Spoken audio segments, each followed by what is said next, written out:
मेरो यो 3 वर्ष भयो। 3 वर्षको मेवा के अरे 3 वर्षको यो सिडलेस कागती भनेर लिएको।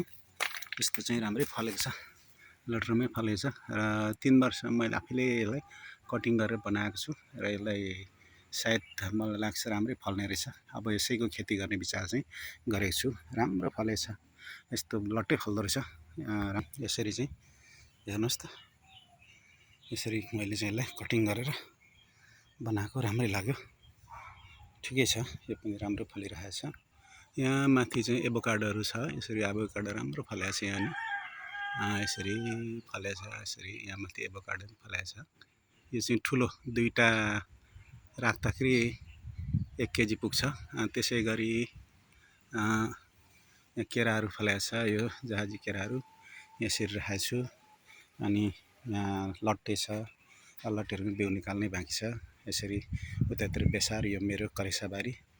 यसरी चाहिँ यो चाहिँ सर्लाही तने। त्यसै गरेर यहाँ मेरो यो कुरिलोको बोट पनि छ। यो कुरिलो बोट पनि 2-3 वर्ष भइसक्यो, यसले पनि राम्रै आम्दानी दिइरहेको छ। त्यसै गरेर यो यसरी यो अर्को बोटहरू, यसरी मैले कागती बोटहरू पनि धेरै गरेको छु। रातो लट्टे, मिक्स लट्टेहरू छ। अनि यसरी चाहिँ हामीले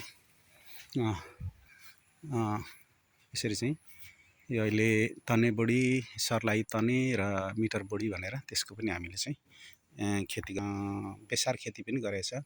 यसलाई बेसार खेती मैले यसपालि चाहिँ लगाएको छु र यहाँ बेसारहरू राम्रो आइरहेको छ। गोड्नु पर्ने छ, एकपल्ट गोडी पनि सकेको छु। यो यसरी राम्रै आउँदैछ। अब यो कार्तिक मङ्सिर असोज कार्तिकभित्रमा राम्रैसँगले आउँछ। यसरी चाहिँ आइरहेको छ। यो बेसार खेती हो। यसलाई अदुवा खेती चाहिँ थोरै, यो सानो अदुवा खेती। यो जैविक विधताको सिद्धान्तमा मैले केही राम्रोसँगले यो अदुवाहरू लाउने विचार गरेको छु। अदुवा लाग्छ, बेसार लगाएको छु, त्यहीभित्र मेवा लगाएको छु, त्यहीभित्र पिँडालुहरू पनि छन्, थुप्रै चिज, बोडी, सिमी, यसरी विभिन्न चिजहरू लगाएको छु मैले।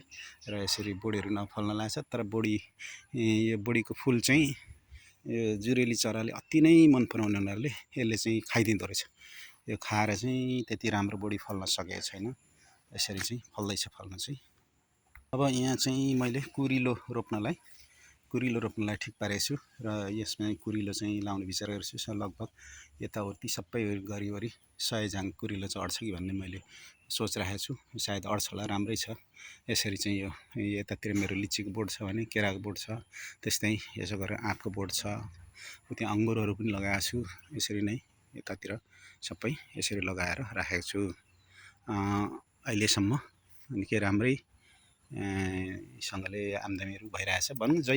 डाइभर्सिटी किसिमको भएको हुनाले यसलाई धेरै मैले गरेको छैन। जस्तै यहाँ पनि अब खोर्सानी पनि राम्रैसँगले यसरी चाहिँ फल्दैछ। सब खोर्सानीहरू फलिरहेको छ, फुल्दैछ। यसरी राम्रैसँगले फलेको छ। त्यसै गरेर यतातिर मैले त्यहाँ अर्को कागती पनि, यो कागती पनि फलिरहेको छ। यसरी फल्छ, फलिरहेको छ। यसरी नै राम्रै फलेको छ, ठुल्ठुलो छ। यो सिडलेस भनेर लिएको, एकदम राम्रै लाग्यो मलाई। छैन, सिडहरू छैन। त्यसै गरेर यहाँ अब लौका पनि राखेको छु। लौका पनि फलिरहेको छ, यो किसिमको लौका। यहाँ लौका झाङ छ।